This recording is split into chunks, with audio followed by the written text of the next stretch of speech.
Ayan, titipid po tayo ng kanin. Ayan, kanin ni Prince. Wala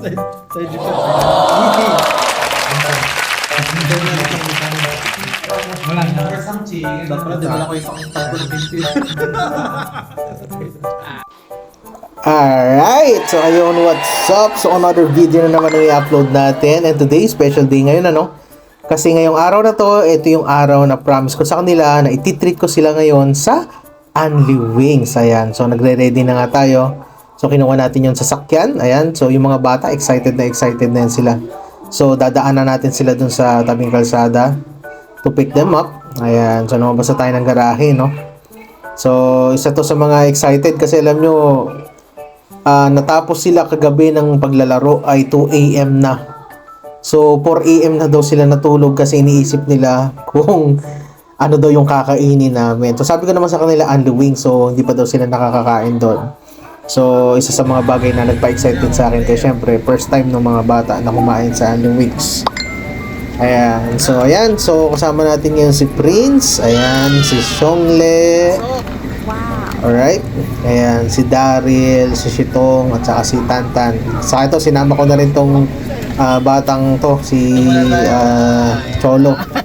Kasi paborito kong kasama yan pag kumakain. So, ang lakas kasi niya kumain. Kasi once a week, no, dun sa shop, nagpapakain ako, nagpapabudel fight ako dun sa mga bata. Kasi natutuwa ako, no. Kasi mahilig talaga ako dyan sa mga, ano, since dati nga akong teacher, no. So, gustong-gusto ko yung nagpapabudel fight sa mga bata, tapos ayun, kikwentuhan kami, sharing stories, ayan, tsaka yun, tinuturuan ko na rin kung paano mag-prepare sa buhay. Ayan, so yung mga sineshare ko sa kanila, at least nagkakaroon sila ng mga, ano ba yun, realization sa buhay akong bata pa. Ayan, so excited sila. Ayan, so medyo sikip kami sa sasakyan, no? Kasi 6 yan sila, so 4 sa likod din, 2 dun sa unahan. Pero sabi ko nga, dahan-dahan na lang kami sa pagdadrive since dito lang naman kami sa kabilang ibayo. Ayan, so yan, malapit na kami guys. Medyo nalungkat kami kasi sa may pami kami dumaan. Kasi sobrang sarap ng kwentuhan namin ay nakaligtaan ko na. So ayan, nandito na kami sa Portside Unlimited Wings. Ayan, naku si Cholo na. Excited na. Alright. So ayan, so dahil gusto nilang dun sa ano, sabi nila dun tayo sa loob sir para aircon. Sanay daw kasi sila sa computer shop na aircon. Oh, ayan. Nagready na sila, naglagay na sila ng plastic sa kamay. Ayan. So lahat yan sila guys, mga first time daw sila kumain dito. Ayan, so kaya excited sila. So ito na yung first set guys. So ayan. So pinapili ko sila kung ano mga flavor. So since di pa nila masyadong alam yung flavor, so kung ano na lang nasa menu sa'yo, sabi ko, drop na lang ng drop. So, sa first set, grabe talaga dito sa Portside, guys, kasi sobrang linamnam ng chicken. Isa talaga sa pinakang kinaiinlaban ko dito yung ano, chicken talaga na pag sa unang kagat yung tipong hindi ka nag-almusal. Sobrang sarap ng chicken. Ayan, oh. Ayan, so, ayan, second set na to, guys. Ayan, naku. Talagang sarap na sarap to sila dito. Ayan. Ayan si Prince, oh, ayan.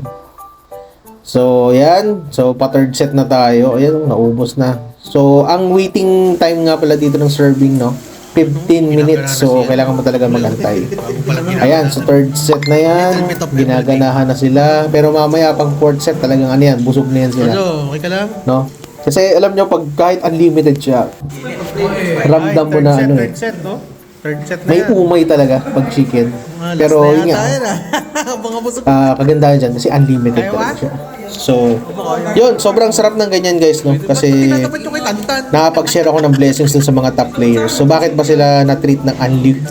Kasi guys, nakakuha sila ng 100 points. Ayan. So, yung 100 points kasi guys, every time na maglalaro sila ng 1 hour, 1 points yun.